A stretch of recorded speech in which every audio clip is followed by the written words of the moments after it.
Bom dia, paz do Senhor. Hoje nós vamos conversar com o pastor Elinay Cabral, ele que veio a Campina Grande para participar da Convenção Geral. Pastor, bom dia, paz do Senhor. Bom dia, paz do Senhor. É um prazer estar neste programa e poder cumprimentar a todas as pessoas que ligam os seus televisores para assistir a este programa.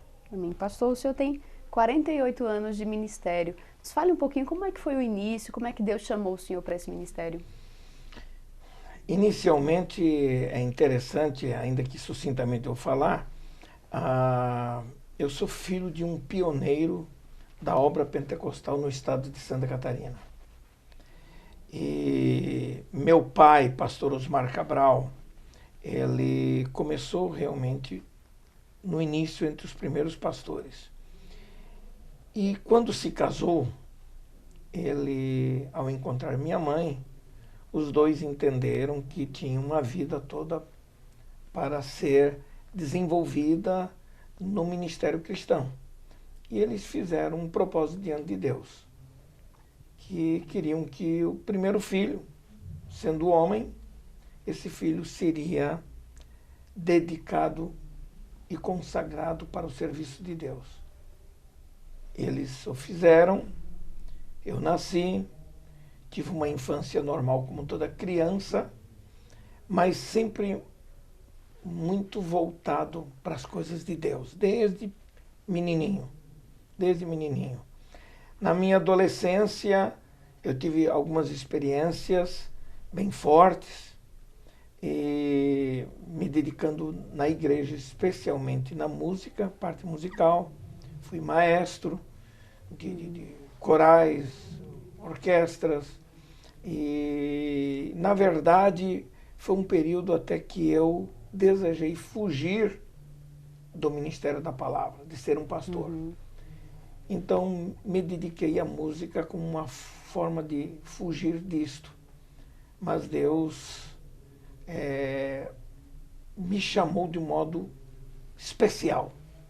Exatamente quando eu tinha uma atitude, estava tendo uma atitude como Jonas, Deus manda para um lugar e ele vai para outro. Foi o que aconteceu comigo. Eu era maestro de uns corais na cidade de Blumenau, 1963. Tinha 17 anos de idade. E em 63, então, eu, uma festa muito grande da igreja, fui surpreendido por Deus. O coral jovem tinha 85 vozes, a orquestra acabou de cantar e a glória de Deus se manifestou de um modo especial na vida da igreja. E eu estava, na verdade, me sentindo realizado com aquele trabalho, entendendo que tudo que eu podia fazer na igreja era exatamente isso. Até que um pastor que tinha chegado da Alemanha, e Blumenau é uma cidade de alemães, e a minha mãe era filha de alemães, meu pai de portugueses, minha mãe filho de alemães. Então tem uma misturazinha aí.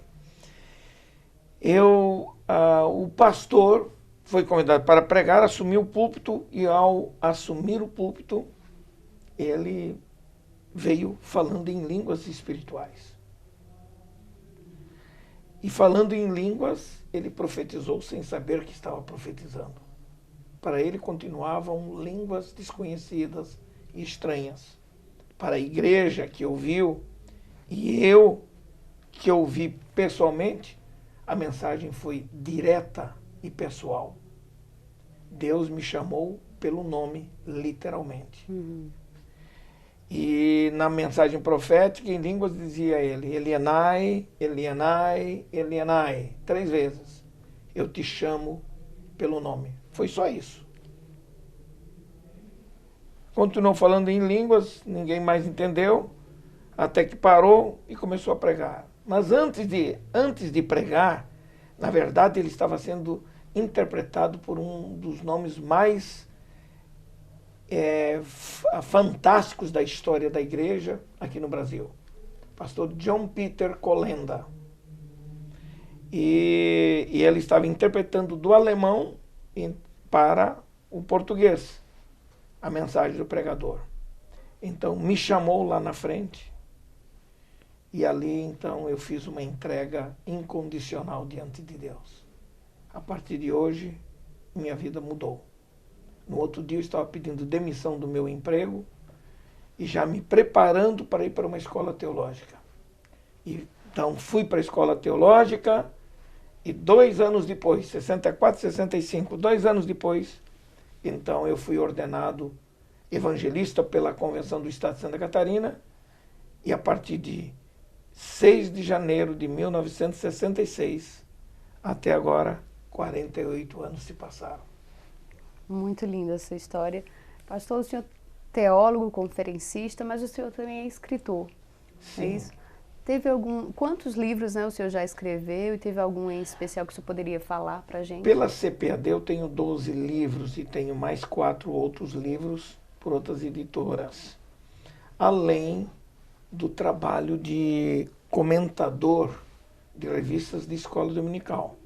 Na época que eu fui convidado, foi em 1985, eu era bem jovem, bem mais jovem, em relação aos comentadores, que eram todos eles cabeça branca, como eu tenho hoje. Né? E eu fui muito honrado e abençoado por Deus, que escrevo desde 1985. Então eu devo ter perto de 20 lições, eu já perdi a conta, 20 revistas de escola dominical. Como é essa experiência, então, de estar escrevendo as lições? É uma responsabilidade muito grande. É mais difícil escrever uma revista de escola dominical do que escrever um livro.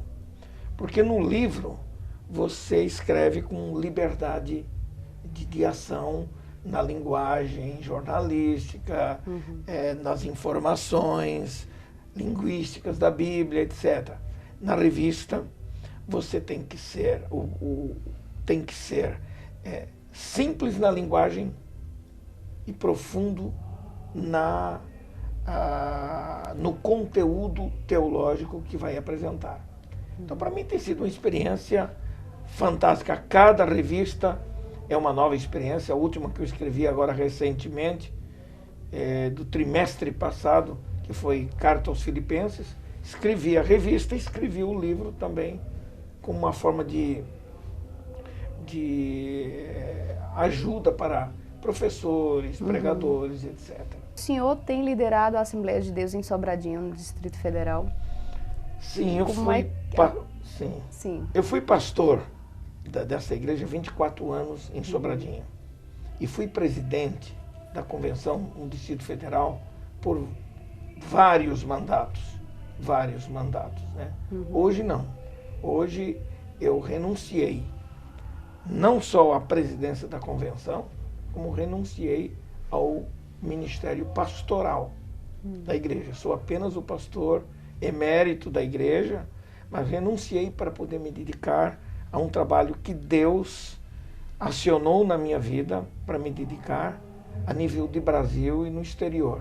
Então hoje eu ajudo as igrejas em termos de seminários, família. A minha esposa compartilha comigo, ela é psicóloga, e ela compartilha comigo em encontros para casais, seminários especiais para a família.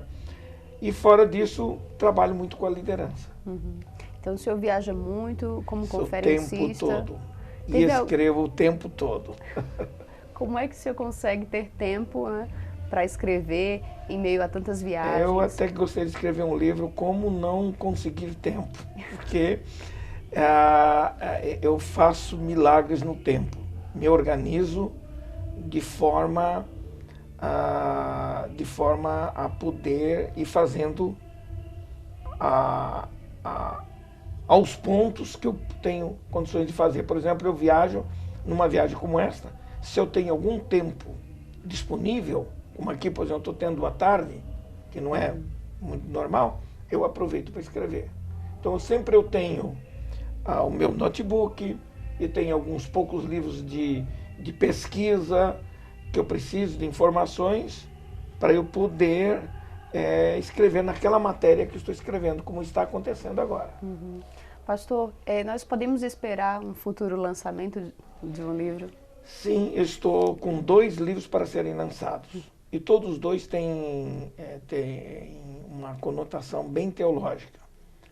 Porque o meu objetivo é exatamente ajudar pregadores, professores de escola dominical e crentes de modo geral. Estou escrevendo uma revista de escola dominical no livro de Daniel.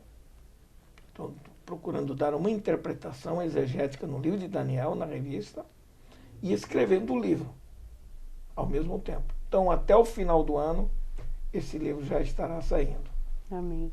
Pastor, o senhor já veio aqui em Campina Grande algumas vezes, mas nos fale qual a impressão do nosso trabalho aqui, da convenção, e como foi a sua fala, aqui, sobre a temática. Olha, a escolha foi inteligente da parte deles. Eu tenho uma visão um pouco diferente da visão que às vezes as pessoas têm sobre conservação de doutrina ou de sã doutrina. Para mim, conservar a doutrina não tem nada a ver com os aspectos exteriores do comportamento social das pessoas, que refletem, sem dúvida, a sã doutrina.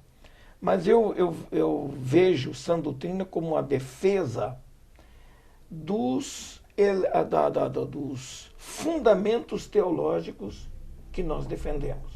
O que é que nós cremos? O que é que eu penso sobre salvação? O que é que eu penso sobre pecado? O que é que eu penso sobre vinda de Cristo? Esses temas teológicos, em vez de me prender a aspectos com um sentido local, né, e temporal, eu prefiro os assuntos que são mais perenes, e até porque eu me sinto mais à vontade nesse caso, dada a amplidão e a diversidade da Igreja Assembleia de Deus no Brasil. Os conceitos, às vezes, de certo e errado que se tem aqui não são os mesmos, às vezes, lá no sul do país. E do sul do país não são os mesmos daqui. Essa divergência, às vezes, de conceitos éticos sobre determinados temas, para mim, são temporais e regionais. O que prevalece dos bons costumes para mim é o que está na essência dos bons costumes.